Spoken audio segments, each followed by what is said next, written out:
Boa noite a todos, todas e todos. Hoje, então, o nosso sexto encontro do grupo de estudo sobre o livro Diálogos com Reggio Emília, Escutar, Investigar e Aprender, no qual a gente vai conversar sobre o capítulo 9, continuidade nos serviços para a criança, escrito em 99 pela Carla Rinaldi, e o capítulo 10, Criatividade como Qualidade do Pensamento, escrito em 2000. Né? Lembrando que eu e a Leide, a gente está aqui só para mediar as conversas, mas sempre que vocês se sentirem com vontade de compartilhar algo, né? Se vocês concordarem ou não concordarem com a gente, ó, trazer algo que chamou a atenção de vocês, né? Sintam-se à vontade para abrir o microfone, abrir a câmera, poder falar, ou também se utilizar do recurso de levantar a mão aqui no Zoom, certo?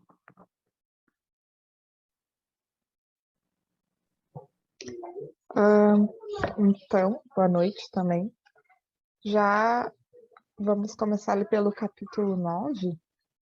Uma coisa que eu achei bem importante é esse contexto que a Carla trouxe ali nessa introdução que ela faz em todos os capítulos, e que aí a gente já percebe como, de fato, a educação de Reggio Emília, ela tem um diferencial porque ela foi um foco, né, de investimento e de mudança.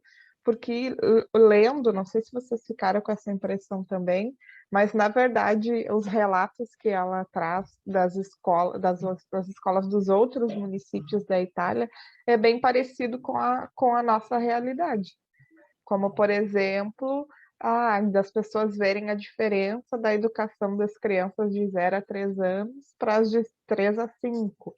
Os professores não quererem trabalhar com essa etapa dos menores por achar que com isso eles estão sendo rebaixados. A questão da formação, que também não é exigido nível superior para quem trabalha com a faixa etária dos bebês, que é 0 a 3 anos. E muitas vezes a gente vê essa realidade, inclusive aqui nas escolas, né? As pequenas escolas da rede privada muitas vezes não têm uma pessoa habilitada para trabalhar e só conta com as educadoras, as cuidadoras, que são pessoas que só repetem situações de cuidado, de alimentação, de higiene, e sem o entendimento também do cunho pedagógico que está envolvendo esses processos que elas compartilham, né? Não sei se para vocês também foi esse entendimento. Para mim foi esse também. Eu tava falando, eu fiquei pensando assim de que como se tem esse entendimento que a criança não faz nada, né? Especialmente essa de 0 a 3 anos, daí se tem esse entendimento, ok, vamos botar qualquer pessoa ali, que ela vai fazer isso? Vai alimentar, vai trocar fralda, vai cuidar, né? Vai fazer o básico ali da criança. Só que eu tô pensando que justamente essa pessoa, se ela não tem esse olhar cuidador, acaba com que ela priva tanto a criança de experienciar esse mundo que acaba sendo danoso. Então, às vezes, tu precisa do conhecimento técnico, assim, relacionado à pedagogia, para que tu possa, às vezes, deixar essa criança explorar o espaço, né?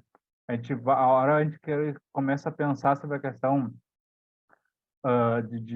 dessa criança, tu começar a ver ela como alguém que tem conhecimento, que tem saberes também, enfim, tu precisa ter esse conhecimento para tu poder confiar que a criança pode explorar o ambiente de uma forma segura. Porque senão tu vai dizer, essa criança, se eu não ficar do lado dela, ela não faz nada. Se eu não botar ela sentada, ela não senta. Tem, mas ela não senta porque ela não está na idade de sentar. Então, né, daqui a pouco esse entendimento é tão importante e se não tem esse cuidado, né, é difícil. E acho que é legal a gente trazer, a Carla que traz, né, como não é uma coisa que aconteceu em toda a Itália do nada, né, desde o início do livro lá, dos anos 60, 70, estava se encaminhando para isso, em 99 ainda era uma realidade presente lá, então não é do dia para a noite, né. E uma coisa que me marcou também, na primeira página do capítulo 9 ali, foi no início do segundo parágrafo. Rege a parte essencial de essência como identidade da história pedagógica e política dos serviços para a primeira infância na Itália. Daí eu notei assim, que não tem como falar de educação sem falar de política, porque as pessoas lá em Régio, elas começaram a fazer, lógico, um movimento entre elas, né, entre os professores e tudo mais, mas se não tivesse também um aporte político que tivesse a fim de também fazer uma mudança, ia ser muito mais difícil, porque tu precisa de investimento na educação, né? Então, esse investimento de forma pública, ele tem que vir através de políticas públicas. Então, achei interessante, porque às vezes a gente não quer falar de política partidária, mas a política partidária, ela é um resultado das políticas que acontecem no dia a dia. Se eu estou descontente que no caminho da minha casa, né, da casa para o meu trabalho, eu pego um ônibus lotado, isso tem que, né, se é uma questão minha, se eu quero que ela tenha mudança, inevitavelmente vai ter que passar por um projeto de lei que um político de partido vai fazer. Então, às vezes, esse não querer entender a política partidária como algo que também faz parte da nossa vida, acaba deixando esse espaço vago, e pessoas que não estão interessadas na educação infantil, por exemplo, vão lá e vão dizer o que é que se faz na educação infantil. Então, daqui a pouco a gente tem que começar a entender que esse é um espaço nosso, assim, eu não estou falando para ninguém se associar a partido, mas a gente está atento. Tá, ok, se eu não estou afim de saber de partido, vou atrás de algum político que se envolva com a educação infantil, porque, né, se a gente quer que essa realidade no Brasil mude, ela vai se mudar através de propostas, de atitudes nossas, assim, no nosso cotidiano na escola, mas também pode vir de uma esfera pública, assim, política, porque a gente já conversou com outros grupos, assim, vem um mobiliário todo pensado numa pedagogia, mas daí o professor não está habilitado, não tem conhecimento para isso, ou vem um mobiliário que não é adequado à faixa etária da criança. Então, né, são duas instâncias que poderiam conversar para atender melhor essas crianças, e se elas não estiverem conversando, vai dizendo uma coisa e outra, a gente está perdendo tempo, né? Não poderia, não precisava ser assim. Inclusive, Bernardo, complementando essa tua fala, na página 194, tem dois momentos, assim, que acho que tem bastante a ver com isso. Logo ali no primeiro trecho, ela traz, né? Estamos testemunhando uma verdadeira negação social, cultural e política da criança pequena e de sua identidade pública como portadora de direitos e de cidadania. A identidade da infância, portanto, está sendo escondida. E logo abaixo, quando ela fala da educação infantil da primeiríssima infância, ela fala, né, os seus custos, né, do NID, que é a Escola 03, que são inegavelmente altos, jamais são encarados como investimentos sociais, são sempre vistos como um simples gasto. E aí eu sempre trago um recorte, que é uma fala da Silvia Nabja, que é a presidente da Rede Pickler Brasil, e ela sempre diz isso, né? Que o melhor investimento que a gente pode fazer é o investimento na criança. Porque no momento que a gente tem uma educação de qualidade, políticas públicas de qualidade, fortalecimento de vínculos e tudo mais, a gente vai ter adultos saudáveis, adultos que tenham condições de buscar estratégias e não teríamos o problema que a gente enfrenta hoje, né? Seria mais investimento em educação e menos em punição, vamos dizer assim. E é bem isso, mais relacionado à questão de saúde. Eu lembro que teve um professor meu que falava assim, de que, agora não vou lembrar se era 3 ou se eram US$ 7. Acredito que eram 7, mas enfim, cada US$ 1, né? Mas isso é uma pesquisa que ele citou. Cada US$ 1 investido em educação, assim, preventiva, tu acabava economizando US$ 7 na questão de saúde depois. Então, sabe, na questão de saúde, mas na questão de educação a gente pode ver também. Linkando com isso, na página 197 ele fala isso, assim, no final do parágrafo ali.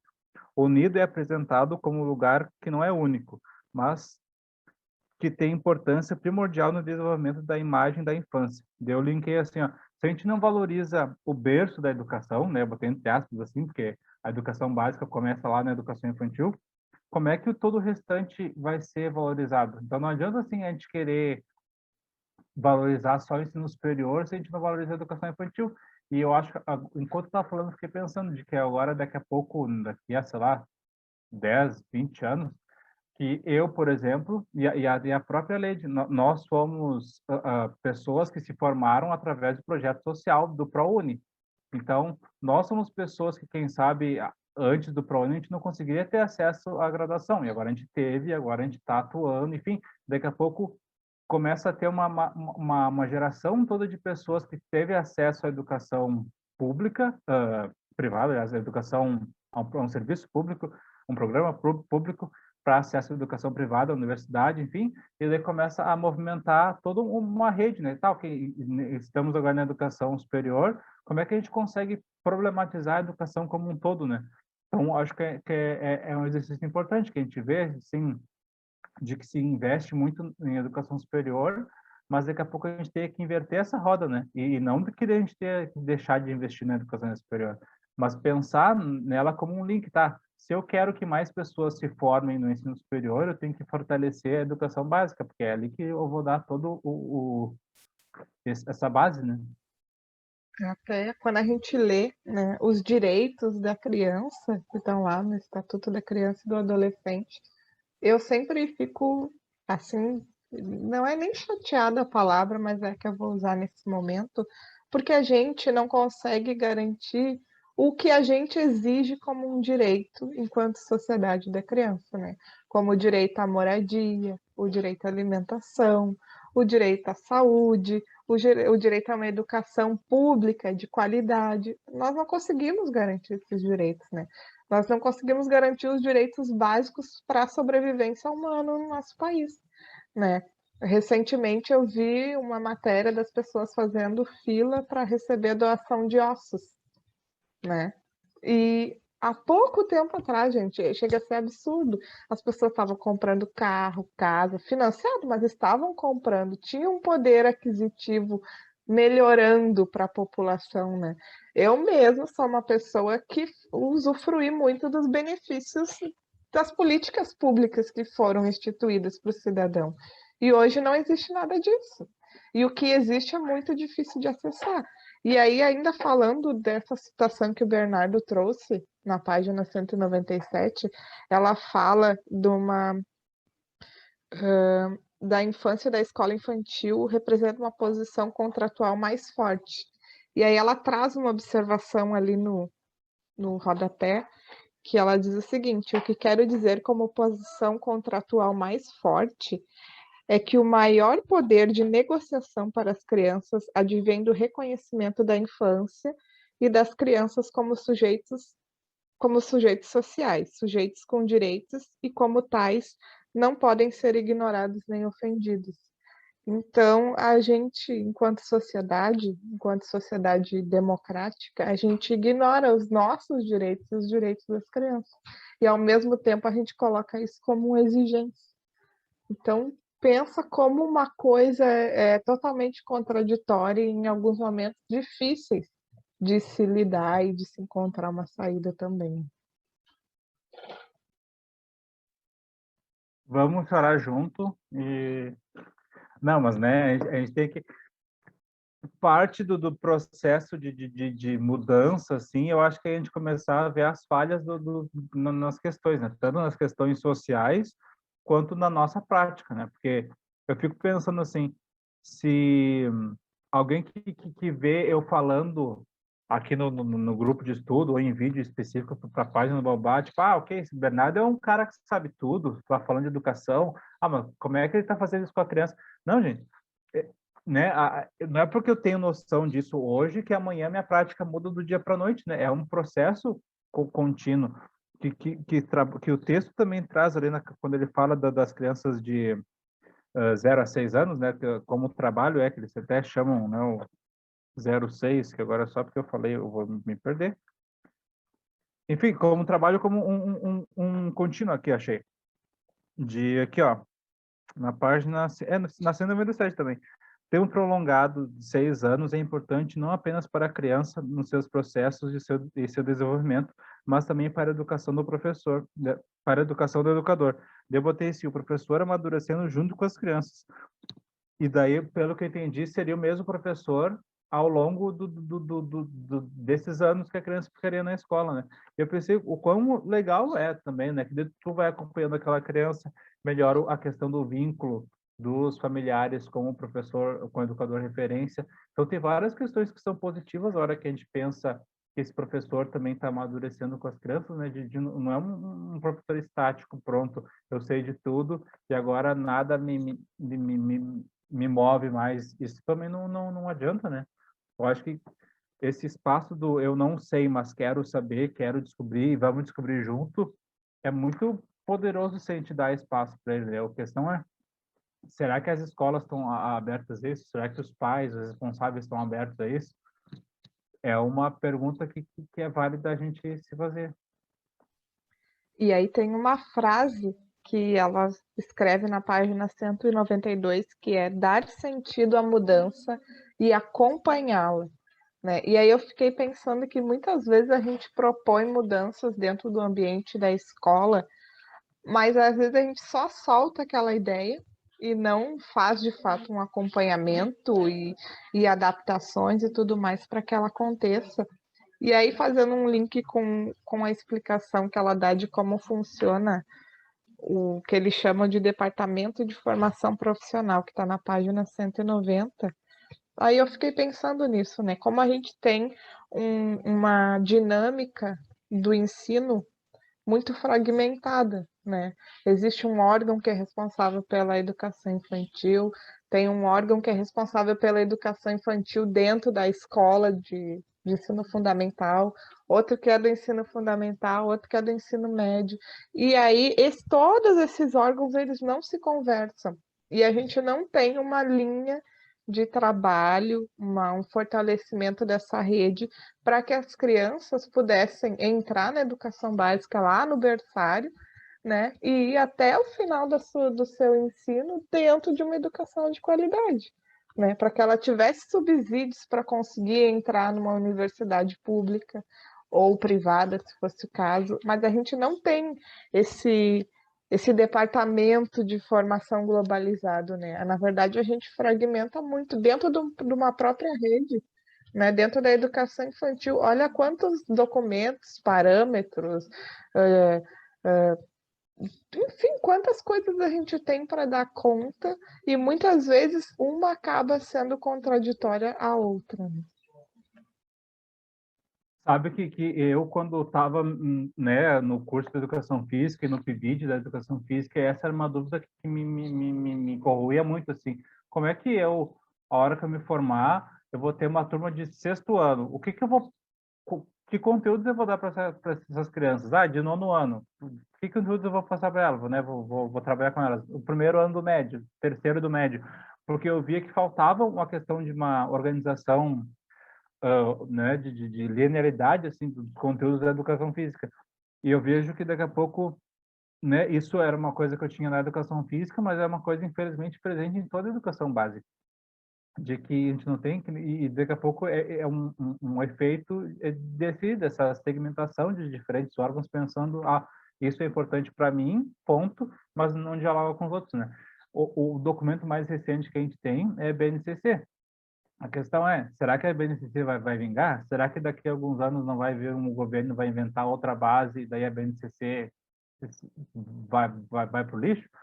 Para o lixo não, porque né, tem gente que se baseia em parâmetros, que são documentos que, né, que não é que foram invalidados, mas já foram superados, né? Tem os documentos mais recentes, então, enfim, né? A BNCC eu acho que é o primeiro documento que consegue, tipo, da educação infantil ao terceiro ano do ensino médio, colocar uma linha para que a gente possa, né, pensar. Só que é difícil, porque daqui a pouco tu tem esse currículo que está organizado, mas tu tem professores que são formados para trabalhar só na sua área e não olhar para os lados, né? Que é uma coisa que é conversado no próximo capítulo, mas, né, só voltando ali, o conceito de continuidade. Será que a gente tem, né, esse documento? Ele está agora começando, com as pessoas começando a entender ele, a olhar para ele como uma forma de se referenciar para poder trabalhar a sua prática, mas ele é difícil, assim, tá, ok, será que a gente pode confiar nele que ele não vai mudar? E só assim, ó, na página 191 ali, no meio do segundo parágrafo, projeto de vida, cujas várias frações e cujos lugares da educação, família, medo, escola, infância e contexto social se conhecem e dialogam entre si. a partir de suas diferentes identidades para ajudar nessa busca da identidade e sentido. Digamos assim, anotei isso. Qual o projeto de vida que a gente quer para essas crianças, sabe? Porque se... E eu anotei isso que eu fiz, gente, ó, a hora que eu tô lá com as crianças no dia a dia, eu não fico pensando, nossa, esse é um projeto de vida. Mas, inevitavelmente, isso é. Porque a hora que eu proponho uma proposta que a criança possa se expressar de uma forma mais livre, é um projeto. Eu espero que ela possa, enquanto ser humano, se expressar de uma forma mais livre na vida dela. Então, é legal a gente poder pensar de que isso pode ter repercussões na vida inteira, a partir desse olhar que a gente tem. E tem dias e dias. Ontem foi um dia que eu consegui me sentir, nossa, que legal. Eu, enquanto professor, estou propondo isso para as crianças. E hoje foi um dia que não, um dia ruim, que eu me achei um professor ruim. Mas, isso é importante para a gente possa ter essa reflexão e não ter medo dela. Tá ok? Né? Essa continuidade também é nossa enquanto professor, tá? Foi legal ontem, hoje eu não fui tão bom, mas o que eu posso fazer para, né, que esse meu plano de sociedade possa existir também no meu dia a dia, né? E até só voltando ali na questão da BNCC, eu não sei se vocês acompanharam, se essa é uma discussão que também se faz presente, que a última alteração que teve da BNCC, ela foi aparentemente muito sutil, né? Alterou algumas palavras, algum texto, tirou algum campo, mas na verdade isso diz muito sobre como a ideia de criança que se tem, que também é abordado nesse capítulo, né? A imagem de criança, que também é cultural e social e política, né? E aí, fazendo um link com essa questão da ideia de criança, na página 193, no final do primeiro parágrafo, ela fala: muito já se disse e se escreveu a respeito da criança competente, que tem capacidade para aprender, amar, se modificar e viver. A criança que tem um manancial de potenciais, a criança poderosa em relação ao que é e poder ser desde o nascimento.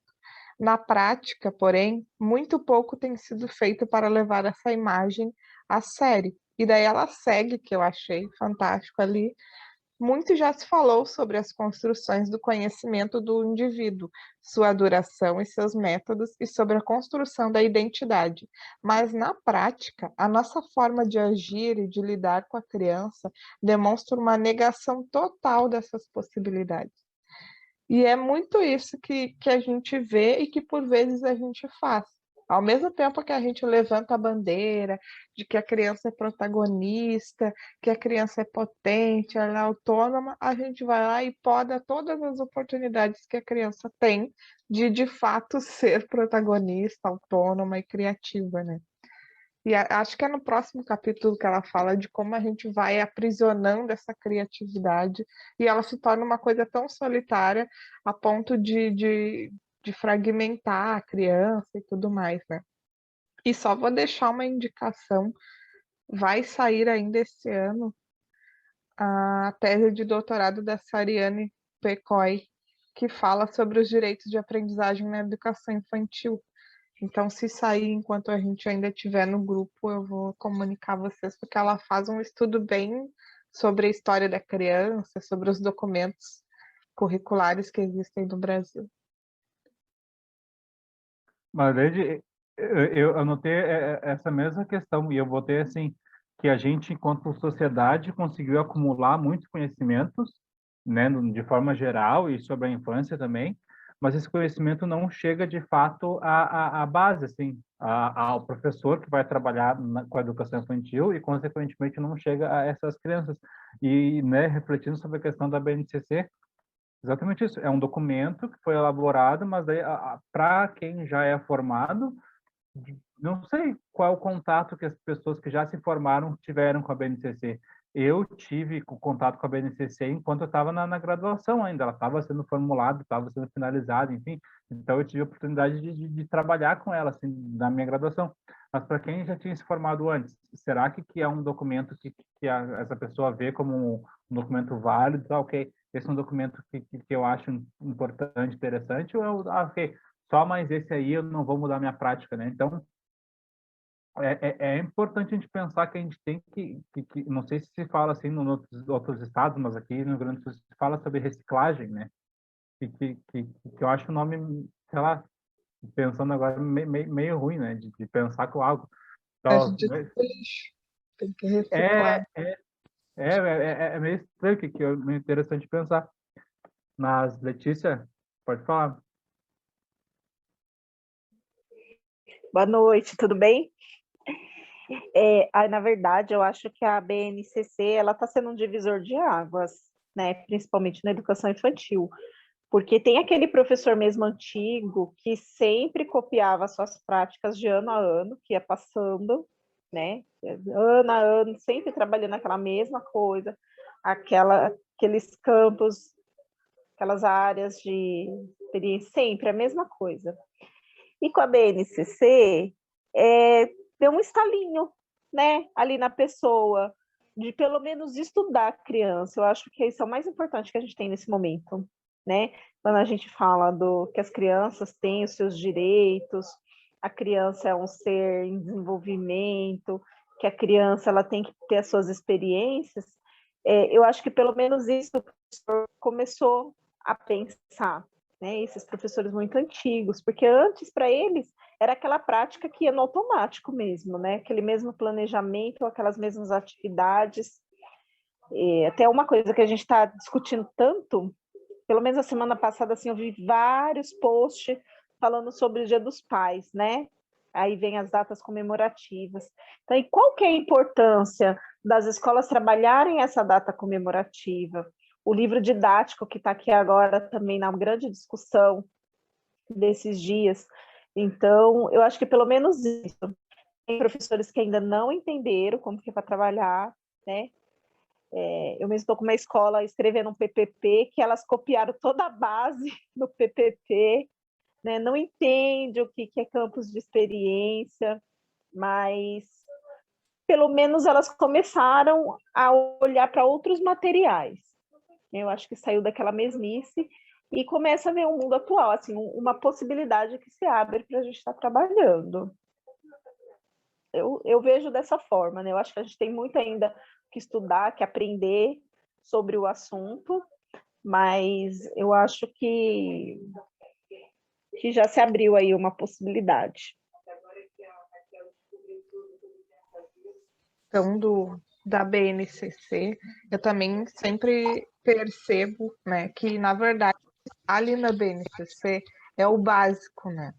Segundo foi pensado, né? Isso aqui, todas as escolas, vamos falar agora da BNCC, da Educação Infantil, todas as escolas têm que garantir isso. Não importa se é na rede pública, na privada, sei lá, no Chuí, não importa. Todas têm que garantir. Mas isso tendo uma ideia de que é o básico. Mas aí a gente vê que as escolas não conseguem oferecer e muitas vezes não consegue oferecer porque não tem a compreensão disso. E aí eu acho que vai para uma discussão, gente, que é um pouco além do entendimento da BNCC. Eu tenho percebido, não sei se é só comigo, mas que cada vez as pessoas têm mais dificuldade de entender o que está sendo dito, o que está sendo proposto, né, as ideias. As pessoas parecem que têm uma dificuldade, às vezes, de compreender o que para alguns é óbvio, para outros é um percurso muito difícil. Eu vou dar um exemplo para vocês que eu propus na escola que eu trabalho, um estudo de um livro, que é o Diário de Acolhimento na Escola da Infância. E eu tenho uma dificuldade faz mais de mês, gente, que eu estou tentando explicar para as pessoas como que funciona a dinâmica de ler a parte ali que fala das páginas do diário e em seguida ler a ficha correspondente àquela página, né? E isso é esse entendimento de que é o que a gente aprende lá no ensino fundamental, tipo, veja a figura ao lado, que é basicamente isso que o livro diz. E as pessoas não conseguem entender, juro para você.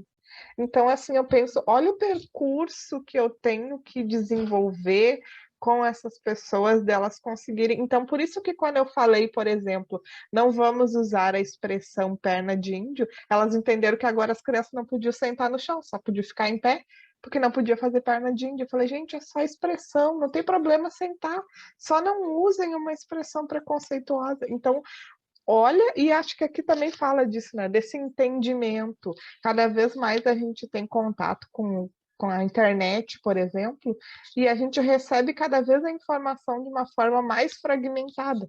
Isso contribui para a disseminação das fake news, porque as pessoas pegam ali, isso aqui, ó, não importa se eu sou PhD em educação, mas se o João do bar falou, mandou lá no WhatsApp, aquilo ali é a verdade absoluta agora.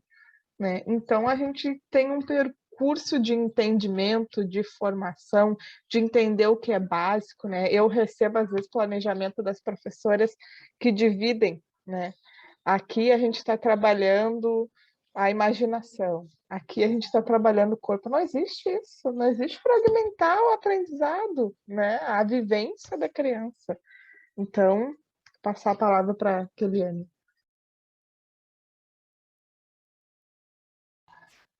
Você comentando aí, né, Liliane, sobre essa questão da incompreensão, que não é bem compreendida, né, essas questões, principalmente quando veio a BNCC. Aqui na minha realidade, quando chegou a BNCC, aí começou-se a pensar no planejamento fragmentado também. E como acontece esse planejamento, né? Se faz por campo de experiência, né? Então, acontece que o planejamento ele é feito, hoje eu vou trabalhar corpo, gestos e movimento. Então, tá lá, planejamento baseado nesse campo de experiência, como se fossem áreas de conhecimento.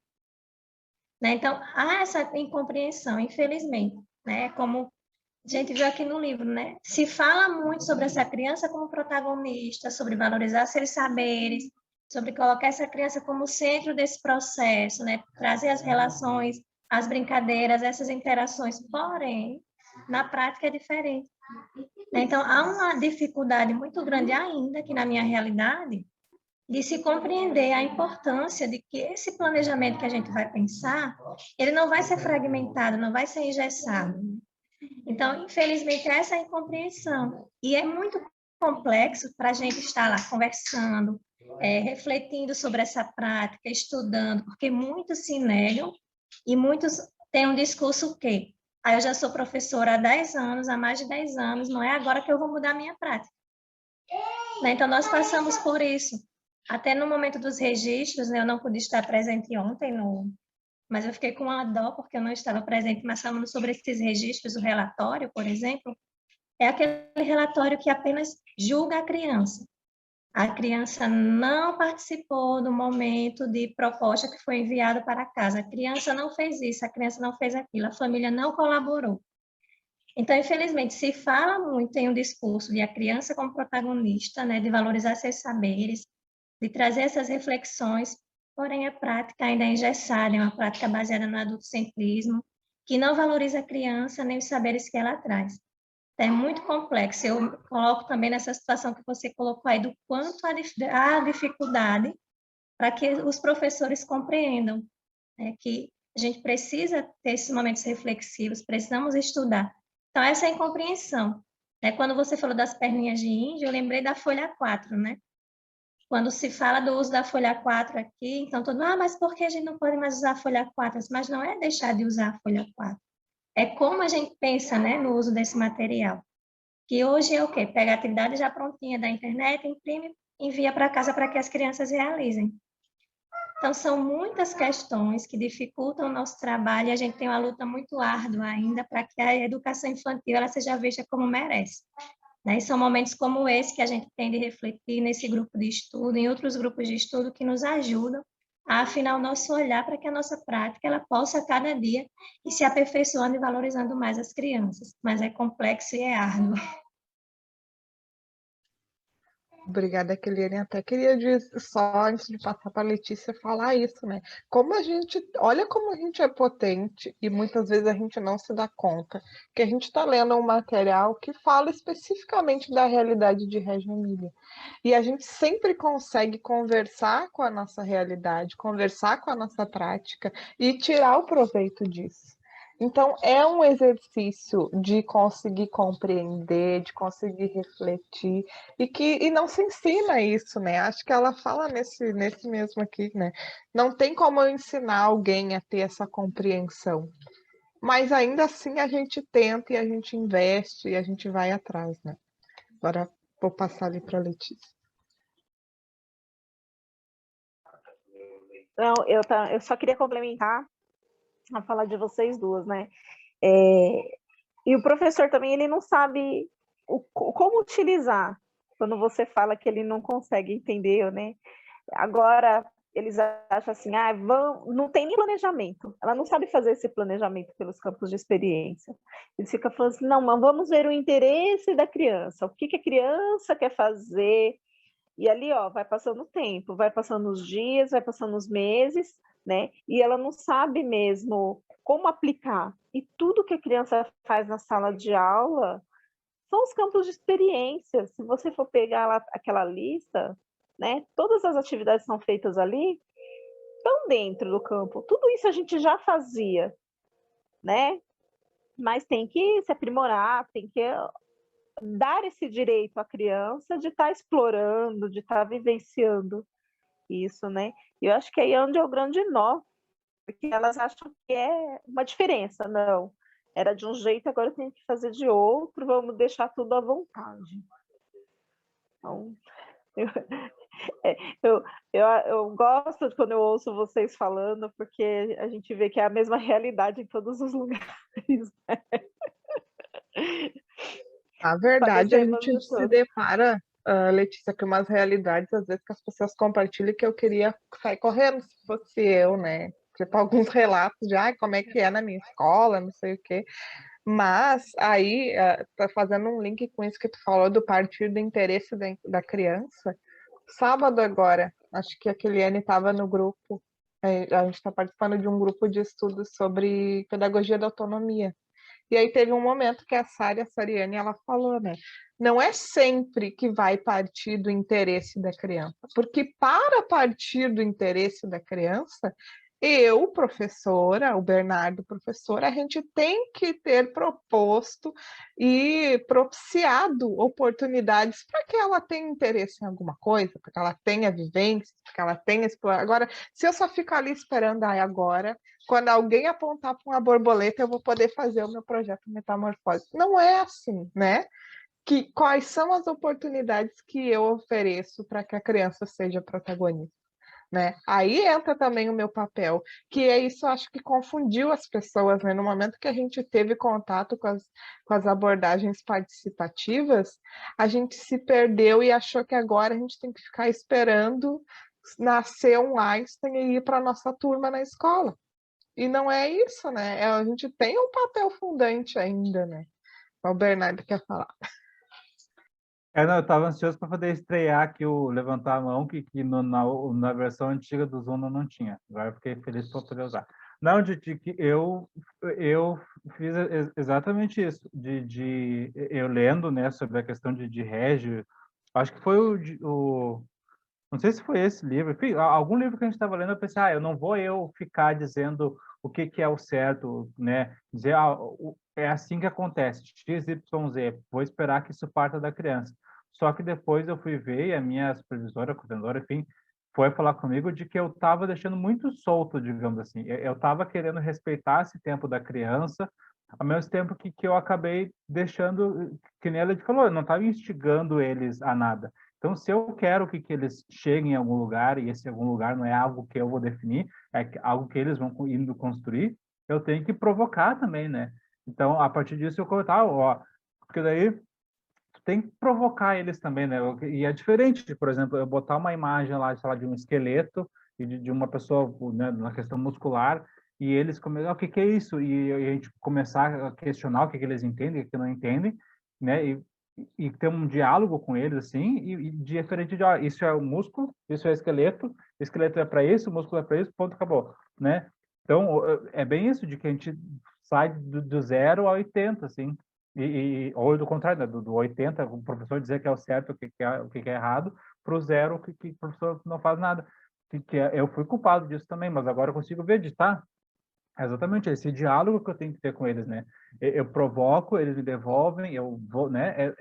É uma conversa que precisa ser, é necessária que a gente tenha, né? Mas é importante a gente pensar isso, de que como é difícil, né? De que e só voltando ali à questão do conceito de aprendizado, de que às vezes é difícil a gente mudar nossa prática, por mais que a gente tenha algum conhecimento construído, né, enquanto humanidade, assim. Eu estou pensando na questão de terapia, assim, pro professor. No livro que a gente estava conversando, Crianças, Espaços e Relações, a gente viu a questão que tem com a arquitetura, com a iluminação, com a organização dos espaços, o quanto isso influencia no como a criança vai interagir, o adulto vai interagir com esse espaço, né? E o adulto também deveria se tratar, né, no sentido positivo, digamos assim, porque a gente carrega com a gente o que a gente teve de infância. Então é difícil que a gente possa ver uma criança de uma infância diferente do que a gente teve, se né, é uma coisa que está enraizada na gente. E é um processo que eu acho que quanto mais a gente vai estudando, vai se colocando à prova, assim, vai podendo olhar para si mesmo, para a sua prática, mais a gente tem a possibilidade de avançar sobre isso, né? Porque eu vejo assim de que por que se lá acontece isso, por que eu não consigo fazer dentro da minha prática? É porque tem um olhar, e esse olhar não foi do dia para a noite, né? Que nem a gente estava falando antes. Desde os anos 60, 70, estava se planejando, digamos, essa nova pedagogia, uma pedagogia mais participativa, mais relacional, enfim. Então, não foi do dia para a noite, né? Foram pessoas que foram... A formação dela se deu nisso. Então, não tem como a gente, num grupo de estudos, querer mudar a nossa vida. Acho que é um processo contínuo de a gente poder se colocar sempre à prova, assim. E para a gente poder também passar para o próximo capítulo, ela traz ali nos conta como que funcionam os ritos de passagem, vamos dizer assim, né? Da criança que sai do nido e vai para a escola, não vou saber pronunciar em italiano, mas vai para a escola da infância, que seria os 4, 5 anos, e também da criança que vai depois, porque seria o nosso fundamental. E aí e tem todo um ritual, tem uma preparação, os pais visitam, eles vão tomar sorvete, enfim, né? A criança leva suas memórias, leva algumas documentações. Existe um diálogo constante para que isso aconteça de uma forma, tipo, não é abandonada a criança. Ah, terminou agora, tu tá com 5 anos, ano que vem tu vai para a escola grande e é isso. Não é assim que funciona. E aí eu fiquei pensando e aí fazendo uma relação com a minha experiência de vida, né? Eu sou uma pessoa que eu cresci num bairro periférico, os meus pais com uma instrução assim baixíssima, meu pai com a segunda série, minha mãe com a quarta, e eu não, e a minha escola, que eu estudei numa escola, num Instituto de Educação Estadual público, ela não me preparou em momento algum no ensino médio para o que viria depois. E hoje eu entendo que essa não preparação tem a ver com a não perspectiva de que para nós haveria um depois, né? E eu lembro que quando eu saí do ensino médio, ali no final, eu fui prestar vestibular sem nem saber o que era licenciatura, o que não é, eu sabia que eu queria ser professora, e aí lembro que vi lá que para ser professora eu tinha que cursar alguma licenciatura. E assim foi uma coisa meio que instintiva, porque se eu perguntasse para os meus pais, eles também não sabiam. Então, não houve nenhuma preparação para isso. E acho que a gente erra muito nesse ponto aqui também, né? E até mesmo nas pequenas mudanças. Muitas vezes a criança é um bebê, passou o ano inteiro se vinculando e aprendendo com um grupo de adultos, aí no outro ano vai para outra sala, já tem mesa para sentar, não sei o quê. Tipo, a gente não faz esses rituais de passagem também, né? Não sei se isso tem nas escolas de vocês. Nessa escola que eu e Bernardo trabalhávamos juntos, muitas vezes se pensava, né? Ah, e agora ano que vem vai ter 15 dias de adaptação, né? O professor, a referência, fica junto em alguns momentos, mas na prática não aconteceu, né? Na verdade, na prática, a criança entrou e não chorou comigo, já ficou ali comigo. E se o Bernardo era o professor dela ano passado, não importa. Eu desliguei para a Letícia poder falar. Ai, me dá vontade de falar bastante de todos os exemplos que vocês trazem.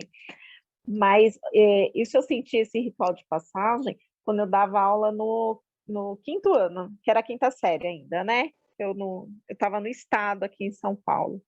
E as crianças vinham da prefeitura, então naquela escola pequena, com seus coleguinhas ali, todos juntos, né? Com uma única professora que cuidava deles o tempo todo. De repente, eles eram jogados na escola do estado, uma escola enorme, com 7, 9 professores, cada um trocando de sala a cada 50 minutos. Isso quando não era sala ambiente, né? Que eles que tinham que mudar de sala, um monte de caderno, um monte de professor, e não tinha referência para eles. E aí eles queriam brincar ainda. Eles queriam brincar, eles queriam correr. E a escola não tinha nada. Não tinha nenhum aparato para eles e não tinha uma pessoa, né? Nem os professores sabiam acolher essas crianças, né? Que as professoras que davam no ensino médio pegavam, às vezes, a quinta série por necessidade de completar a carga horária, mas elas não sabiam nem como falar com essas crianças. Então, isso me chamou muita atenção na época mesmo. E agora, além disso daqui, a gente para pensar, né? O quanto é importante mesmo. Né? Aqui na prefeitura que eu trabalho agora, a gente faz isso com a creche mesmo, leva eles para conhecer a escola, né, de educação infantil, eles passam lá um dia brincando para conhecer, mas muito difícil acontecer depois com o primeiro ano ou depois que eles vão para o sexto ano. Aí já não tem mais essa prática, né? Mas é muito importante mesmo eles conhecerem o ambiente que eles vão estar, né? Muda totalmente de espaço. Aquela escolinha que eles conheciam, agora vira uma outra. E sabe, Letícia estava falando, eu notei isso, de que como tu estava falando, parecia que eu estava ouvindo algum diretor ou diretora falar isso, assim, de brincar, como assim espaço para brincar no ensino fundamental? Porque parece isso, né, de que o mesmo ser humano que no dia 20 e pouquinhos de dezembro sai de recesso, né, de férias, enfim, e volta no dia 10 de janeiro, é o mesmo ser humano. Se passou 20 dias, mas daí a nossa dinâmica enquanto escola de tratar como uns alienígenas, parece, né? De que o olhar acolhedor da educação infantil, tudo bem, blá, blá, blá, pá! Escola de educação fundamental parece uma fábrica, porque é bem isso que tu falou. O vínculo que a criança tinha durante 5 dias na semana, várias horas no dia com um professor, ou professora, enfim, 2, 3, enfim, é cortado a períodos de 50 minutos. Nossa, é uma realidade que todo mundo viveu, mas a hora que tu para pensar o quão triste e doloroso né? Por que a gente trata esse ser humano como um carro, né? Uma linha de fábrica, assim? Nossa, meu Deus. E até, Bernardo, eu sou uma pessoa, eu ainda não digeri muito bem essa questão da educação infantil de 4 e 5 anos dentro da escola de ensino fundamental. Porque não entra na minha cabeça, porque uma coisa é assim, a escola de educação infantil, ela toda se organiza e pensa na criança, né? Tudo voltado para a primeira infância, blá, blá, blá. Aí colocar essas crianças lá e a gente sabe que a cabeça dos professores, ela funciona muito dentro da caixinha, né? Esse é o professor do ensino fundamental, esse é o professor do ensino médio, esse é o professor do berçário, a berçarista, como algumas pessoas... E aí eu não consigo acreditar, eu ainda tenho esse receio, de que a criança que vai para a escola lá da educação básica, do ensino fundamental, ter a etapa educação infantil seria a mesma coisa que numa escola de educação infantil, como algumas prefeituras querem enfiar a goela abaixo, que foi o que aconteceu comigo, né? Que o meu filho frequentava uma escola de educação infantil, que aqui a gente chama de EMEI, né? Escola Municipal de Educação Infantil, e eles simplesmente, as crianças já em processo, eles tiraram a etapa 4 e 5 anos e passaram para a escola ao lado, que é uma escola de ensino fundamental. E aí eles disseram, não, porque os professores isso, porque... E aí eu até tenho que me controlar enquanto uma professora também, porque eu sei que os outros pais não são, e para não trazer uma fala, né, escolarizada, mas não é a mesma coisa, né? Não é. Tanto que agora eu me candidatei para um contrato emergencial no município aqui ao lado para essa etapa, porque eu quero ver qual que é. Me candidatei para educação infantil de 4 a 5 anos dentro da escola de ensino fundamental, né? E acredito que vou ser chamada e vamos ver qual vai ser a minha experiência nisso também, né? Mas eu acho legal a gente pensar sobre isso, de E eu estava, durante a leitura desse texto, eu fiquei pensando de que eu achava... Eu não sei se é produtivo, porque pelo que eu entendi, pelo menos lá em Reggio Emília, tem essa separação, né? Entre 0 a 3 e 4 e 5. Mas eu não sei, é que a forma como eles trazem isso em 99, né? Parecia ser uma forma tranquila. Não sei o quanto isso reflete a realidade, sabe? De que, quem sabe, em Reggio seja assim, mas em outras realidades não seja. Eu também tenho essa a dúvida, assim, de que como a escola em que eu trabalho é de 0 até 5, né? Eu nunca tinha parado para pensar que tem escolas que é bem cortado, né? Isso, eu estou pensando de que daqui a pouco é ruim, porque tem a questão de vínculo, mas se for trabalhado o vínculo entre as escolas, isso fica mais tranquilo. O bom seria que tu consegue focar, o que tem de 0 a 3 anos, isso é importante, não? Então, acredito que daqui a pouco seja uma escola mais específica, né? Que consiga trabalhar de forma mais organizada. Mas, sei lá, pensando na realidade brasileira, eu vejo que daqui a pouco não tem esse diálogo, né, entre essas faixas, assim. Sei lá. Letícia, pode falar. Ou eu de novo, dando meus exemplos. Então, eu tenho uma escola aqui que que é EMEI também, né? De 4 e 5 anos. Tem 11 salas, são quase 500 alunos, e, né, nos dois períodos. Só que tem uma sala de 3 anos à tarde, 23 alunos nessa sala.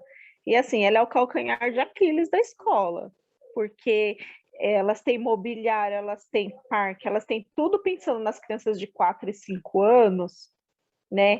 E a rotina ali da escola, e essa única turminha de 3 anos, que eles ainda vêm de fralda, eles precisam do auxiliar. Então, parece que essa sala fica num corredor e parece que é outra escola para eles. Elas têm que fazer várias adaptações só para essa turma. Assim, nessa escola específica não é legal, porque são alunos maiores, né? E esses bebês que chegam, assim, atrapalha, porque elas têm que pensar em outra coisa para poucas crianças, diferente da escola toda.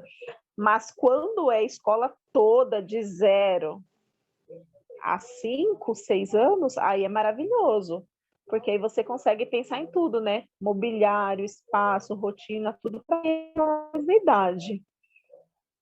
Mas para a gente aqui é um calcanhar de Aquiles mesmo.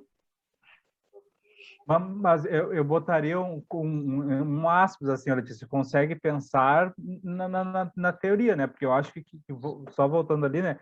De que, por mais que a gente saiba que daqui a pouco tem mobiliário ideal, blá, blá, blá, a nossa prática é muito diferente, né? Enquanto professor, enquanto escola, enfim, mas exatamente, quanto mais específico for a tendência que a gente consiga focar, mas daqui a pouco o não conseguir conversar entre essas diferentes etapas acaba segmentando a criança que nem uma disciplina do fundamental, né? Então, se a gente focar, mas não conseguir conversar entre as áreas, não vai funcionar muito bem, né? Mas até, não sei se vocês perceberam, né? Mas esse texto, ele faz um recorte de uma conversa que teve em Pistoia e agora esqueci o nome do outro município, e Régio. E em Régio, eles buscaram justamente essa união do nido com a escola da infância, de uma maneira globalizada, para que todos trabalhassem dentro de uma mesma perspectiva. Mas aí, ao mesmo tempo que aqui no Brasil a gente enche a boca para dizer nós somos inspirados em Régio, a gente está caminhando justamente para o movimento contrário. Porque cada vez mais a gente está vendo, está tirando essa etapa 4, 5 anos e está indo para a escola de ensino fundamental, e as EMEIs, as escolas de educação infantil, elas estão ficando com a etapa 0 a 3 anos. Tanto que aqui na nossa região Porto Alegre, região metropolitana aqui do Rio Grande do Sul, cada vez mais as escolas privadas, as escolas pequenas, elas têm dificuldade de ter uma turma de que é chamado jardim 4 e 5 anos, porque as crianças já vão, os pais já matriculam ela na escola que ela já vai ficar para o ensino fundamental, para o ensino médio. Então, eu acho que a gente está fazendo um movimento contrário. A gente, ao invés de unificar e globalizar essa prática da educação infantil, a gente está dividindo, fragmentando e achando que o melhor é a criança já ficar, né? Aí fica e já vai até... Tem escola que tem até ensino superior, já fica ali para sempre. Não, é exatamente o que eu ia dizer, Led, de que aqui em Porto Alegre tem o La Salle, eu acho, né? Que é bem isso. Tem uma escola de ensino fundamental e médio, que acredito que deva ter educação infantil junto, e daí tu atravessa uma passarela e tem um campus novo da Unicinos. Então, vocês imaginem, com certeza vai ter muitas crianças e adultos que vão fazer isso, vão entrar com 6 meses na educação infantil de uma escola, passar a sua vida de educação básica toda ali, terminar o ensino médio e fazer a graduação virando a ponte, sabe? Então, ao mesmo tempo que daqui a pouco tem um contínuo, né, que fala, o texto fala aqui, mas é um contínuo tão limitado, eu fico pensando qual é a visão de mundo que essas pessoas vão ter vivendo dentro dessa caixa, sabe? Enfim, se algum dia eu tiver filho, eu quero botar o filho na escola pública, por mais que ela tenha 1 milhão de problemas, é um investimento, sabe?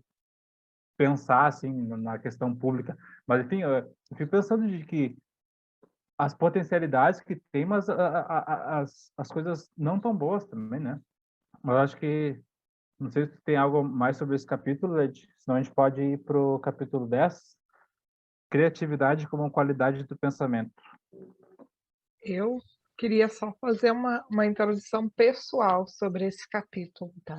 Na verdade, aqui em casa eu sempre brinco que o Vinícius é um pedagogo, Vinícius é o meu marido, é um pedagogo em potencial, porque eu converso com ele como se ele soubesse, e de certa forma ele está se instrumentalizando, já está sabendo os nomes teóricos e tudo mais, né? E aí eu sempre digo para ele, esse livro, e daí ele fala para mim, mas todo livro que tu lê, tu fala, esse livro né, tal, é essencial, não sei o quê. Mas eu vou dizer para você, gente, posso estar sendo agora equivocada, mas acho que não. Mas esse capítulo foi o capítulo, a leitura que eu fiz até hoje, que mais mexeu comigo. Eu cheguei a chorar lendo, porque eu achei extremamente profundo e sensível a maneira como as coisas foram colocadas, que eu pensei, é impossível. Se uma pessoa lê isso aqui e ela não se sente afetada, se isso aqui não mexe com ela tem que fechar ali o caderno de planejamento dela e sair da escola. Porque eu não acredito que tu leia essas coisas que estão aqui e não fica assim uma pontinha, sabe? Uma reverberada na tua cabeça, tu deitar e pensar, olha, né? Olha aquilo que eu li, né? Porque eu sou uma pessoa que tanto que quando eu terminei de ler, eu mandei mensagem para algumas pessoas que eu sei que tem esse livro e disse, se você não leu ainda, leia o capítulo 10. Né? Porque eu sou essa pessoa chata também, que fica mandando os outros ler, mesmo que eles nem queiram ler, que eles não estão nem pensando em mim, eu mando, lê lá o capítulo 10. Então, não sei se todo mundo teve a oportunidade de ler, mas comigo mexeu lá porque acho que até isso tem relação com a vivência que eu estou tendo no momento, da escola, de trazer as pessoas para o entendimento da importância delas, né? Mas nesse momento, esse é a minha leitura favorita da vida, como as crianças dizem. Mas então, né, esse também foi um capítulo que eu achei bem interessante, e eu acho que uma das coisas que mais me chamou a atenção foi logo ali na primeira página ali, de que no terceiro item que ele traz ali, né, no final deles ali, começa no nascimento a questão do questionamento, né? Como podemos dar respostas às constantes perguntas e aos seus porquês, e como a procura por aquilo que gostamos de pensar não é apenas o sentido das coisas, mas o sentido da própria vida. Uma procura que começa no nascimento, no primeiro porquê silencioso da criança, e vai até aquilo que, para nós, é o sentido da vida. Eu notei assim, enquanto ser humano, a gente está sempre se questionando sobre a nossa realidade, se a gente está vivendo e não só sobrevivendo, né? Por isso eu acho importante de que, às vezes, a rotina da escola, a rotina de trabalho, enfim, tem professores que trabalham em 2 empregos, e daí chega em casa, tem que cuidar do filho, tem que cuidar do marido, cuidar da esposa, cuidar do cachorro, cuidar do pet, botar a roupa, enfim, tem trocentas coisas. Daqui a pouco a rotina nos consome tanto enquanto ser humano, enquanto trabalhador, que é difícil a gente começar a se questionar com a nossa prática, né? E por isso que quanto mais eu estou lendo sobre a questão de régio, eu vejo assim de que não tem como tu querer oferecer isso para as crianças, se tu, enquanto professor, enquanto ser humano, não tem como experienciar essas mesmas questões, sabe? Então, a questão de régio é tão filosófica, tão política, tão social, que não adianta só pensar na criança, tem que pensar no adulto educador, no adulto pai, no adulto mãe, que responsáveis por essa criança. Então, é um pensamento tão global, assim, de que é difícil que venha de cima, né? É importante, por isso eu acho importante a questão do grupo, que a gente possa trocar experiência, ver como pode ser em outros lugares, porque se a gente não se fortalecer enquanto classe para poder, apesar de todas as dificuldades, olhar nossa prática e poder refletir sobre ela, ninguém vai fazer isso, né? É um processo que, infelizmente, aqui no Brasil, a gente tem que lutar contra a maré, porque a educação como um todo não é valorizada, especialmente a educação infantil. Então, né, é um movimento que, se a gente não fizer de valorizar a nossa prática, ninguém vai fazer. Então, é importante que a gente possa olhar para ela de uma forma crítica e se questionar os porquês, né? Aqui no grupo a gente já falou sobre a potencialidade do porquê, né? Do tu se questionar enquanto professor. Por que eu fiz isso com essa criança? Por que eu disse não? Por que eu disse sim? Né? Esse espaço de dúvida possibilita muitas aberturas assim de caminho. E já virando a página ali na 204, ela já inicia com aquele pensamento assim que eu sempre digo assim para as pessoas, que apesar dos adultos, apesar dos profissionais que nós somos, as crianças elas perseveram e vão até o fim, né? E aí diz o seguinte: muitas vezes elas, as crianças, né, são deixadas sozinhas, tanto por suas famílias quanto por suas escolas, mas continuam a sua busca mesmo assim, com teimosia, sem cansar, cometendo erros e, em geral, sozinhas, porém perseverando. Desistir significaria baldar todas as possibilidades e esperanças, impedindo a oportunidade não só de ter um passado, mas também de garantir um futuro. E aí, ainda no meio do próximo parágrafo, ela diz: uma criança que nos pede que olhemos para ela com olhos diferentes, de modo a fortalecer o seu direito de aprender e saber, de encontrar o sentido da vida e da própria vida, sozinho e com os outros.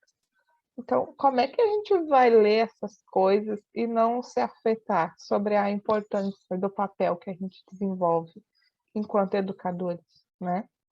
Porque eu sempre digo isso, né? Não importa a função que tu desenvolve dentro da escola, tu tá marcando a vida dessas crianças que estão aqui. Então, no momento que, se eu sou a cozinheira, mas eu sei o nome das crianças, eu sei o jeito que elas gostam de comer, e eu dou valor a isso, verbalizo isso, eu estou ensinando para essa criança que ela importa, né? Então, se desde lá da cozinha tem esse papel, por que que muitas vezes a gente ali no cotidiano com a criança para de enxergar essa criança enquanto ser humano e só vê ela com olhos de instrumento de trabalho, né? Eu acho que a gente tem que humanizar, a gente tem que fazer esse exercício de não se deixar humanizar, né?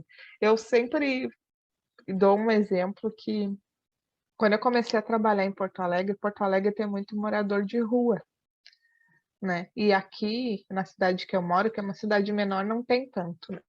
E aí eu sempre vi as pessoas passando, às vezes por família, até com criança morando na rua, e é como se não estivesse passando por nada. E eu pensava, se eu um dia passar por uma pessoa nessa situação e não me sentir incomodada, acabou, né? A Leidiane morreu. E até hoje, assim, né? E aí eu sempre tento trazer também essa vivência para o meu filho, assim. Essa pessoa não devia estar aí. O que a gente puder fazer, a gente vai fazer. Não importa se a pessoa quer dinheiro para beber. Se eu morasse na rua passando fome e frio, eu também ia querer beber para esquecer da realidade, sabe? Eu acho que a gente é muito cruel e se desumaniza demais. E com as crianças é a mesma coisa. A gente esquece, né? Em outro livro eu li que às vezes a criança vem te contar uma coisa com potência e a gente, né? Ah, tá, legal. Vamos lá agora lavar a mão para poder ir para o refeitório, sabe? A gente não legitima essa vivência, essa potência da criança de fato.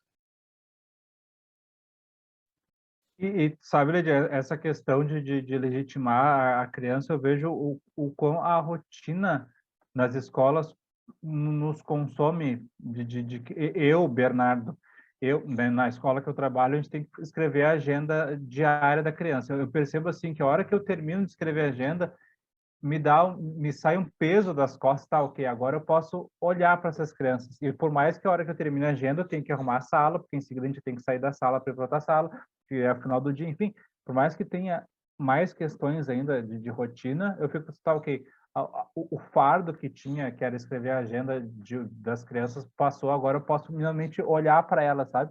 De que o quanto que a escola de educação infantil preza muito mais pelo olhar do adulto responsável do que pela criança, que é bem isso. A gente tem que fazer o projeto, tem que assinar, tem que preencher, fazer o relatório, blá, blá, blá, e a criança no meio disso, quando é que o professor vai conseguir sentar e conversar com elas, né?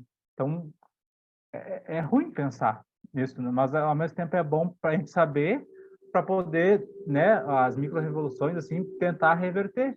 E daqui a pouco a gente possa criar a pedagogia brasileira, que a gente sempre fala aqui nos grupos, né? Então, tendo essa noção, né? Não vamos só reproduzir isso. E uma coisa que eu notei, pode falar, Leti. O que eu ia dizer é que quando eu li a página 205, não sei se eu já contei para vocês, eu faço uma pós onde o Paulo Fock, ele é o coordenador e ele dá algumas disciplinas, né? E aí um dia, na aula, ele falou assim para nós, não foi nesse grupo, já faz tempo. Ele falou assim, ele estava dando exemplos das crianças com hipóteses, né, de como que se sente o cheiro, era o exemplo, né? Cada criança falou várias hipóteses, assim, construíram desenho, narrativas e tudo mais. E daí isso foi com as alunas dele do estágio na graduação. E daí ele estava fazendo uma reunião junto com as coordenadoras pedagógicas. E daí uma coordenadora falou para ele, pergunta, né? Tá, mas e quando é que elas vão, né, para o encerramento e vão dizer como é que a gente sente o cheiro? Aí ele disse, elas não vão dizer.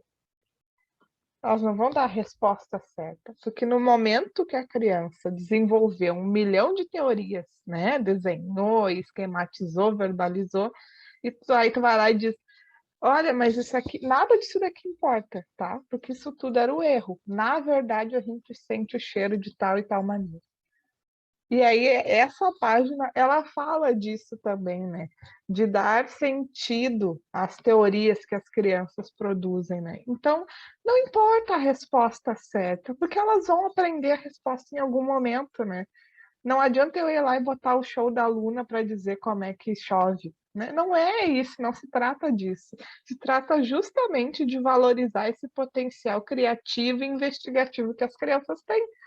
porque o livro traz exemplos ali depois das crianças falando, por exemplo, de como que nasce o mar, né? O mar nasce da mãe onda. Lá na página 208 traz algumas falas das crianças. Olha a riqueza que tem, né, nessa estruturação de pensamento, de hipótese. Eles usam o que eles têm, né? E aí a gente vai lá e vai dizer, não, isso aqui está errado, o céu é azul por isso, né? E uma coisa é a criança chegar com a informação, outra coisa é a gente destruir o percurso que ela está construindo, né? E aí a gente mata a curiosidade, a criatividade e tudo mais.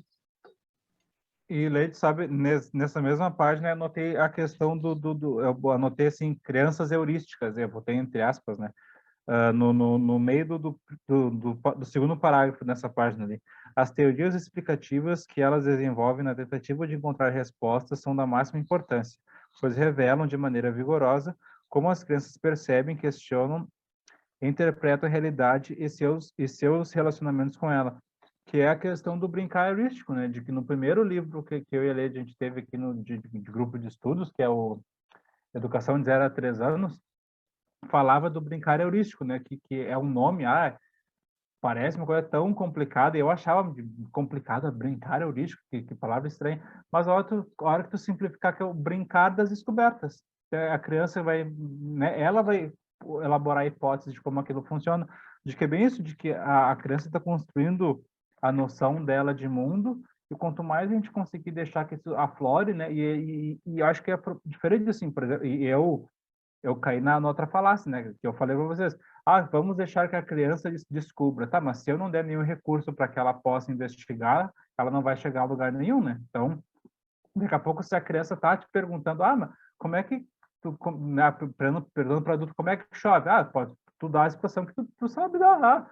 A hora que tava aquela nuvem ali é água, depois ela cai, enfim, né? Tu não precisa ficar dando a explicação científica toda, eu vou lá pesquisar porque a criança quer saber. Dá a resposta que tu, enquanto ser humano, sabe. A criança vai construir o saber dela, né? E ambos estão tão válidos, porque tem um monte de questões que a gente não sabe também.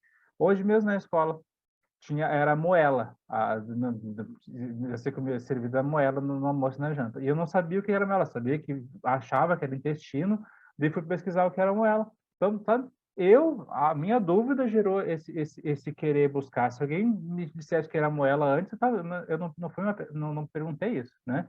Então, o querer saber por quê nos movimenta. Só que a gente tem que incentivar que essa criança queira saber por quê, né? E é um exercício assim de diálogo. E aí eu acho que esse exercício de diálogo ele está também diretamente ligado com o que ela continua lá na página 208, que é a escuta, né? Mas e não é a escuta só do ouvir, né? É a escuta que realmente que te sensibiliza, que te faz refletir, né? E aí ela faz várias, né, analogias ao que seria a escuta, né? Mas eu acho que ela faz isso, assim, de que escutar é estar aberto, né? Porque se eu não estou de fato aberta a ouvir a criança, aquilo que ela fala, pouco sentido fará para mim. Assim como quando a gente está numa formação obrigada da escola, né? Hoje tem reunião pedagógica e tal. Muitas vezes a gente não está disposto a ouvir, e aquilo ali não faz diferença nenhuma na nossa prática, né? Eu sou da opinião que a gente tem que fazer formação e estudar com quem quer, porque quem não quer não vai querer e não vai se abrir a ouvir, não vai se abrir a fazer mudança, porque isso não atinge a pessoa, né? Outro dia mesmo, numa conversa na escola, eu falei de coisas que tem coisas que não se deve fazer, não sei o quê, e foi difícil para mim falar aquelas coisas para as minhas colegas. E aí depois, 2 dias depois, conversando com elas, uma delas me disse: mas aquilo ali eu nem dei bola porque eu sei que não era para mim, só que era para ela, né? E aí eu pensei, bom, não funcionou, eu vou ter que chamar ela e dizer, olha, era para ti que eu estava falando aquilo, sabe? Então, essa escuta sensível, né, ela requer coragem, como ela mesma diz, né? Porque quando a gente escuta, a gente também vai ouvir o que não quer, E aí, fazendo um link com o livro que a gente está estudando no outro grupo, que é o Deixando Marcas, quando a gente escuta, quando a gente reflete, a gente enxerga até as coisas que não são boas na gente, na nossa prática, vê o sombrio. E essa é a oportunidade para corrigir. Agora, se eu vou permanecer, não, agora não vem aqui, que nem lá na escola falam, com essa nova abordagem. Não se trata disso, não é a nova abordagem. A minha prática tem que mudar porque eu tenho que enxergar a criança, né? Eu tenho que ouvir, eu tenho que enxergar o meu colega, né? Então, acho que a gente tem muito esse discurso do sempre foi assim, ou aqui é assim mesmo, né? Ah, já estou graduada, não preciso mais estudar. Então, essa predisposição a ouvir, ela requer essa coragem de saber que eu vou encontrar coisas que eu não gostaria e como que eu vou lidar com isso agora, né? E sabe, Leide, esse olhar que tu fala, assim, realmente não é essa nova abordagem como algo externo, algo que vem de cima para baixo.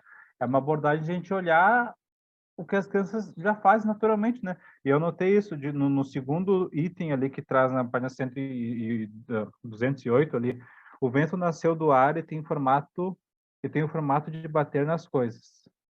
Uma declaração como essa confere dignidade à expressão criança competente. E eu notei, né? Essa criança competente, ela já está nas nossas turmas, né? Ela não vem, não é um alienígena que vem de outro planeta, de outra realidade. A questão é como que a gente está acolhendo essa criança, né? Ou se a gente está sendo capaz de acolher ela. Porque daqui a pouco essa criança, uma criança que trabalha com a gente, que a gente trabalha junto, fala uma coisa dessa e tá. Infelizmente, todo mundo já fez isso e vai fazer muitas vezes. É só momentar, ok, bah, olha só a cabeça que essa criança teve de organizar o pensamento, de organizar isso numa frase, sabe? Tem tanta potencialidade nessa pequena frase que às vezes a gente não presta atenção, né? E fazendo um link, a questão do livro de Diário de Acolhimento na Escola da Infância, é bem isso, o acolhimento como prática, como metodologia de trabalho, e não só assim, tá, o acolhimento, vamos fazer acolhida só quando a criança chega, ou adaptação, vamos olhar a criança somente na adaptação, nos primeiros 3, 4, 5 dias dela. Não, é um constante olhar. E isso não, né, é difícil. Eu estou falando aqui porque é isso que eu acredito, porém, durante o dia é difícil. Eu sou que a hora que eu faço, putz, olha o que eu estou fazendo, gente, né? E parar e olhar para a sua prática tem esse, digamos, perigo de que a gente começa a olhar, putz, a minha prática não é tão boa assim. O que eu vou fazer? Vou tentar melhorar? Ou tá, não, eu sou assim, me formei, acabou, tá acabado, né? É um processo que depende da gente. Pode falar, Juliane. O Bernardo já falou tudo que eu iria falar.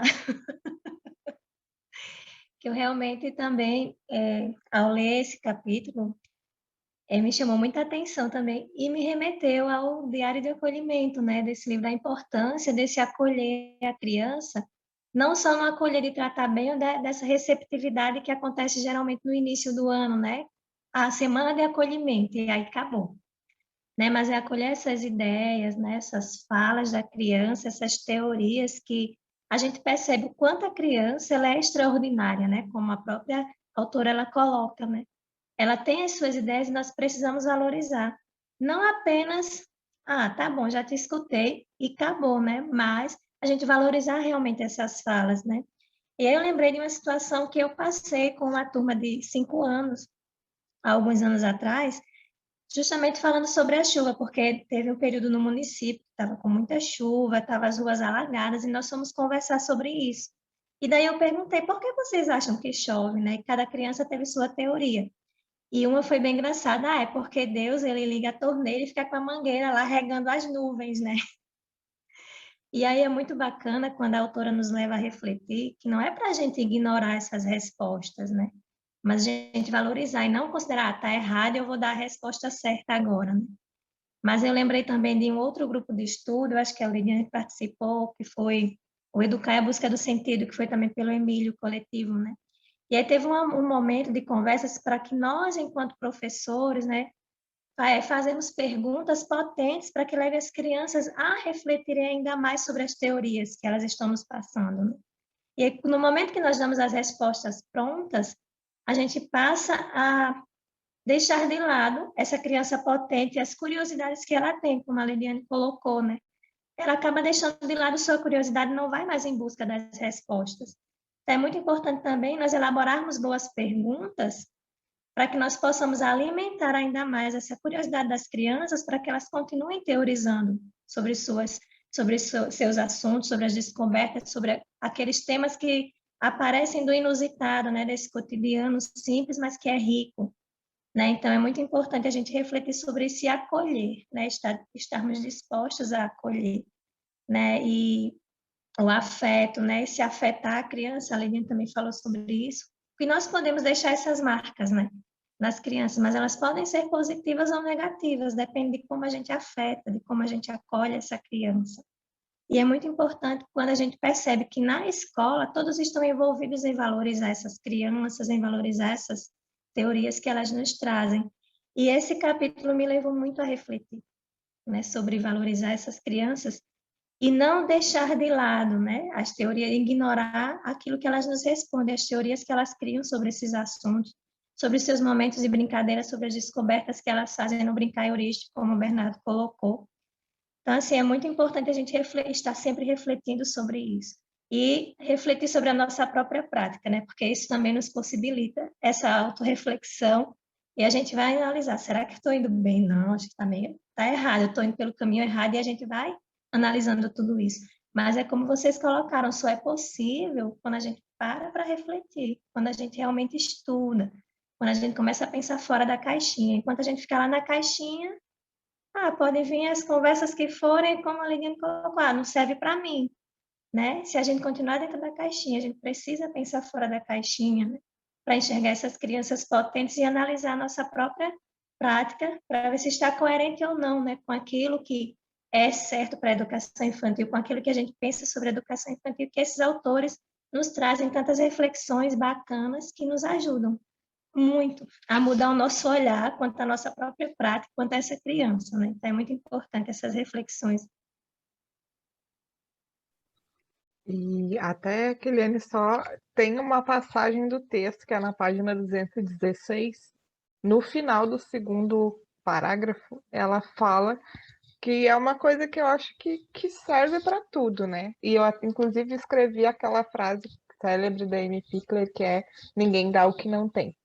Né? Não há criatividade na criança se não há criatividade no adulto. A criança competente e criativa existe se existir um adulto competente e criativo, né? Então não tem como eu querer que as crianças sejam criativas, sejam sensíveis, explorem as coisas, se eu não sou assim.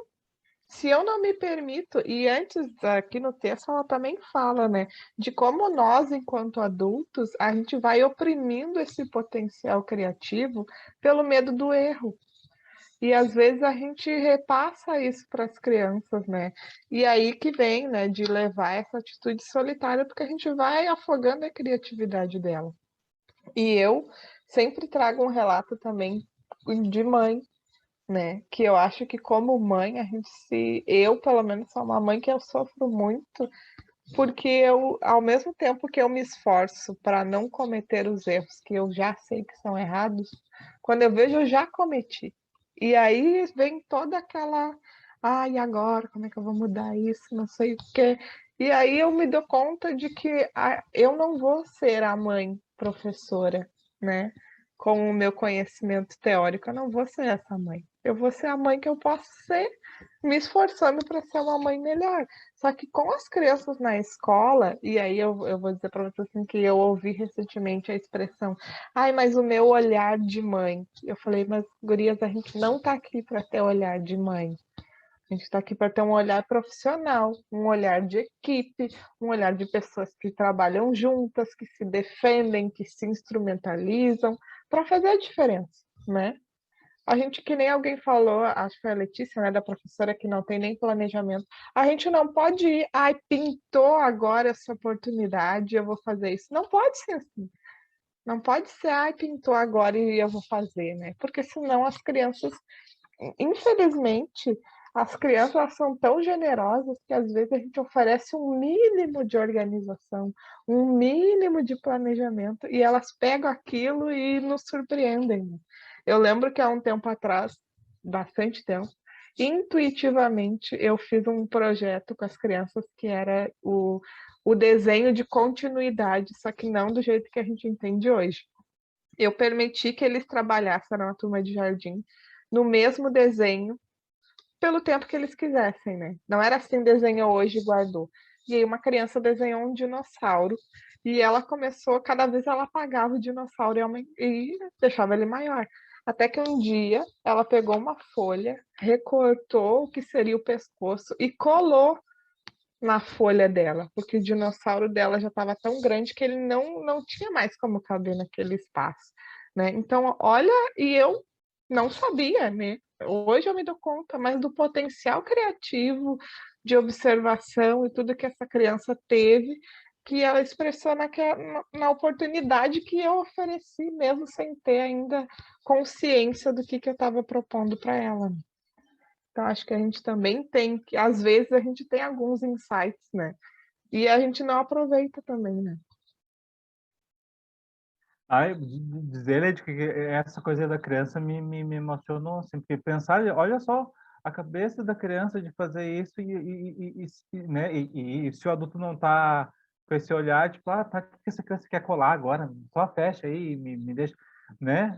Ah, é tão Eu potente, lembrei assim. dele porque tem ali a criança que desenhou o cavalo correndo, e aí ela sabe que o cavalo tem 4 patas, então ela desenhou atrás do desenho as outras 2 patas, né? E aí, quando eu li isso na hora, lembrei, assim como eu lembrei de uma criança que eu tenho guardado o desenho, até vou procurar e mandar para vocês, que um dia, o Raul nasceu em fevereiro, então quando a escola retornou em janeiro, eu não assumi nenhuma turma. Eu fiquei ali dando um apoio, assim, né? Fazendo hora na escola, porque a coordenadora tinha medo que eu ganhasse o filho na sala. E aí, uma criança um dia me entregou um desenho. E ela disse: Olha, Lady, é a tua ecografia. E daí ela desenha eu com o Raul dentro da barriga, né? O entendimento que ela já tinha do que era uma ecografia e tudo mais. Isso, a hora que o adulto está disposto a isso, porque na escola que eu trabalho tem, né, o desenho do mês. E daí o que eu já fiz? Né? A folha é uma folha estruturada, então tem borda, a gente coloca o nome da criança e a criança queria desenhar atrás e já fulaninho, é na frente. Então, daqui a pouco, né, tinha uma criança que queria fazer o entendimento de que, sei lá, fez o desenhou o pai, a mãe na frente e depois na parte de trás ia desenhar as costas, desenhar cachorro, enfim, não, sei lá. Mas daqui a pouco, né, o quanto que eu tô cortando, porque o objetivo é que ela desenhe na frente, mas se ela desenhar atrás, né, não tem nenhum problema, não vai ter nenhuma repercussão, né? E é tão incrível saber que a criança pode fazer isso, então daqui a pouco tá ok, vamos deixar que as nossas crianças também possam fazer, né? Porque elas têm capacidade disso. Eles falam ali da função do fio, né? Que o fio nos mostra ali a figura 3 é um fio, ponto.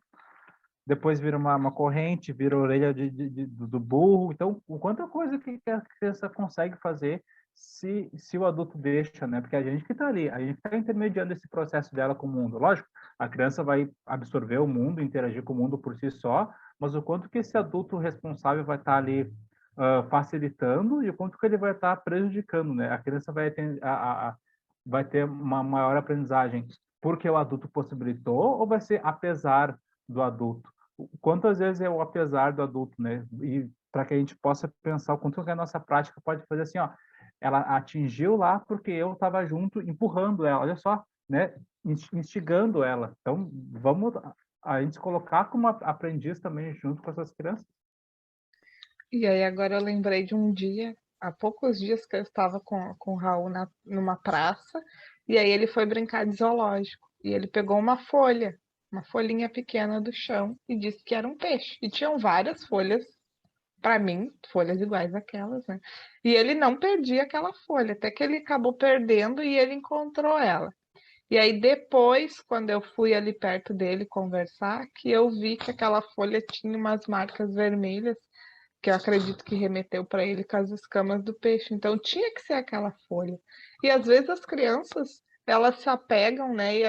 Pega uma pedra, alguma coisa, e eu já vi o adulto ir lá dizendo, vai brincar com os brinquedos, né? Tipo, a gente faz essas coisas assim, cruéis e impensadas, e fica às vezes por isso mesmo, né? Mas aí, então, a gente já se aproxima, já nos encerrando, né? Já é 10h05. Não sei se alguém mais quer trazer uma colocação. Acho que essas leituras de hoje poderiam gerar uma discussão muito maior ainda, né? Mas que não se acabam, como a gente sempre diz, né? Não vai ser hoje que acabou, até porque certamente vai ficar um tempo reverberando tudo que a gente conversou. Então, gente, a gente quer agradecer vocês.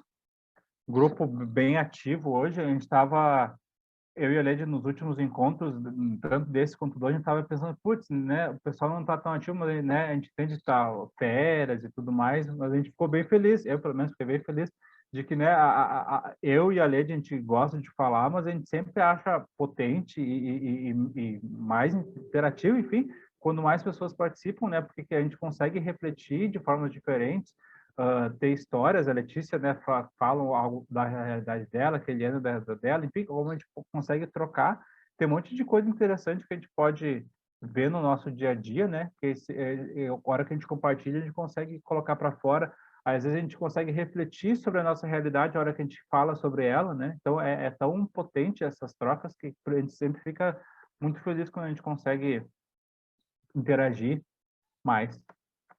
Então a gente quer agradecer pelo encontro de hoje. Lembrando que quarta-feira, né, Led? Quarta-feira que vem, sem ser amanhã, na semana que vem, a gente tem um grupo aberto na questão do corpo e educação infantil. Então, se vocês quiserem, né, mandem mensagem ali no grupo e tal, porque a gente coloca vocês no grupo específico dele, que é um formato diferente, a gente não vai pegar um livro fechado, vão ser textos mais sucintos, a gente quer experimentar e é uma dinâmica que é um conteúdo, um assunto que é bem interessante de ser trabalhado também. E sabe o que eu queria saber? Queria que a Leide repetisse o nome da professora que vai publicar a tese de doutorado. Sim, é Sariane, se escreve Pecoites, mas Coips. eu até posso depois compartilhar, eu acho que o perfil dela é público, assim, mas aí depois de qualquer coisa eu coloco o nome dela também, tá? Para sair a qualquer coisa.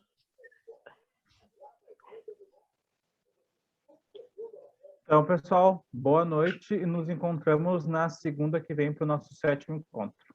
Tchau, tchau.